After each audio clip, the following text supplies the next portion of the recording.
In today's video, I'm going to teach you creative transitions in Canva.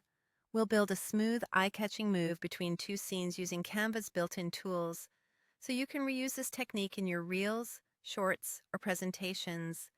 Start by opening a video template in the size you need. A blank template works great. Bring in your first image, either from Canva's library or your uploads, and set it as the background so it snaps edge to edge. This gives you a clean base to design on. Add a text box and type a single word you want to feature. Change the font to match your style. Then adjust the text color so it contrasts clearly with the background. With the text selected, open Effects and choose Lift. This adds a subtle shadow that helps your word pop without feeling heavy. Resize the text and center it on the canvas. The smart guides will help you land it perfectly. Next, head to Elements and add a square shape. Rotate the square so it becomes a diamond, then scale it up until it fills the canvas. Think of this diamond as a reveal mask will animate. If it's too small or off-center, tweak it now so its corners extend past the frame. Go to Uploads and add a second image. Position it in the top left corner and resize it so it sits comfortably over the diamond area without overwhelming the text. If the alignment feels off, adjust the diamond slightly so the composition looks intentional.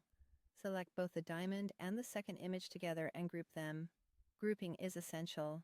Match and Move relies on the same elements existing across pages to create the animation. Duplicate the page, then switch to the second page. Drag the grouped diamond and image down below the canvas until they're hidden from view. This sets up the motion path for the transition.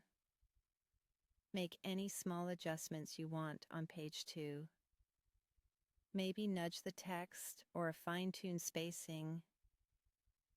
Just keep your main elements consistent so Canva recognizes them.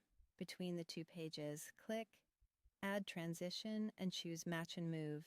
This tells Canva to animate the grouped elements from where they were on page 1 to where they are on page 2. Adjust the duration to control the feel. Shorter for a snappy hit, longer for a smoother glide. Finally, click Preview to watch it play. If anything feels off, double-check that your elements are grouped, named consistently, and positioned precisely.